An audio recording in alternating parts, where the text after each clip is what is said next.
4ஆம் படை வீடான இந்த சுவாமி மலையில் தானியங்கி மின்தூக்கி அமைக்கின்ற பணியை நடைபெற்று கொண்டிருக்கின்றது.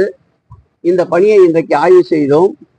இந்த பணி தொல்லியல் துறை கட்டுப்பாட்டில் எஸ்எல்சி எனப்படுகின்ற அந்த எஸ்எல்சி கமிட்டி திருக்கோயிலுக்குள் எந்த விதமான தானியங்கி அந்த இயந்திரங்கள் பொருத்தப்படக்கூடாது என்ற அறிவுரைக்கு இணங்க திருக்கோயிலுடைய பாதுகாப்பும் தொன்மையும் மாறாமல் இந்த தானியங்கி மின்தூக்கி அமைப்பது ஒரு சவாலான காரியமாக இருந்தாலும் ஆகஸ்ட் இறுதி அல்லது செப்டம்பர் மாதத்திற்குள் இந்த மின்தூக்கி மக்களுடைய பயன்பாட்டிற்கு பக்தருடைய தேவைக்கு அர்ப்பணிக்கப்படும். எங்களுடைய இலக்கு 4000, ஒரு 3500 திருக்கோயிலாவது குடமுழுக்குகள் நடைபெறும். அதோடு மட்டுமில்லாமல் இந்த ஆட்சி ஏற்பட்ட பிறகுதான் ஒருகால பூஜை திட்டத்தில் இருந்த திருக்கோயில் 12,000 என்றிருந்ததை 19,000 திருக்கோயில்களாக உயர்த்தி இருக்கின்றோம். அதற்குண்டான ஏற்பாடுகள் நடந்து கொண்டிருக்கின்றது. திருப்பதி ஏற்கனவே வரையறுக்கப்பட்டு கொண்டு வரப்பட்டது. அது மலை சார்ந்த இடம் என்பதால் போதிய அளவு இடம் இருக்கின்றது. நம்முடைய திருவண்ணாமலையும் நம்முடைய திருச்செந்தூரையும் எடுத்துக்கொண்டால் அந்த அளவிற்கு இடவசதி இல்லை.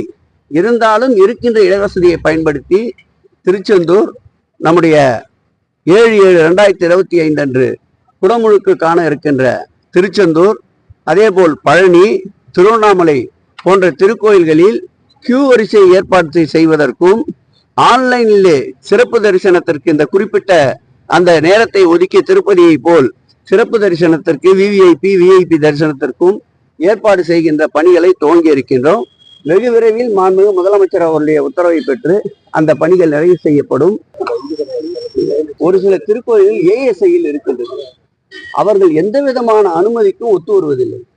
உதாரணத்துக்கு திருவெரும்பூர் தொகுதியில் நம்முடைய பள்ளிக்கல்வித்துறை அமைச்சராக இருக்கின்ற ஒரு அன்பில் மகேஷ் அவருடைய பகுதியில் ஒரு கழிப்பறைக்கும் மண்டபத்திற்கும் படாத பாடுபட்டு தொடர்ந்து அனுமதி கேட்டுக்கொண்டே இருக்கின்றோம். அந்த இடம் ஒரு ஒதுக்குப்புறமாக இருக்கின்ற இடம். அவர்கள் அனுமதி தருவதையே மறுக்கின்றார்கள். ஆகவே இது குறித்து ஒரு தீர்க்கமான முடிவெடுத்து வேற ஏதாவது சட்ட வழிகள் இருக்கின்றதா என்று ஆராய்ந்து நிச்சயம் அதற்குண்டான நடவடிக்கை செல்ல துறையினுடைய இணை ஆணையாளர், துணை ஆணையாளருக்கு அறிவுறுத்துவோம். அடுத்த முறை வருகின்ற போது அந்த திருக்கோயிலையும் ஆய்வு செய்யலாம்.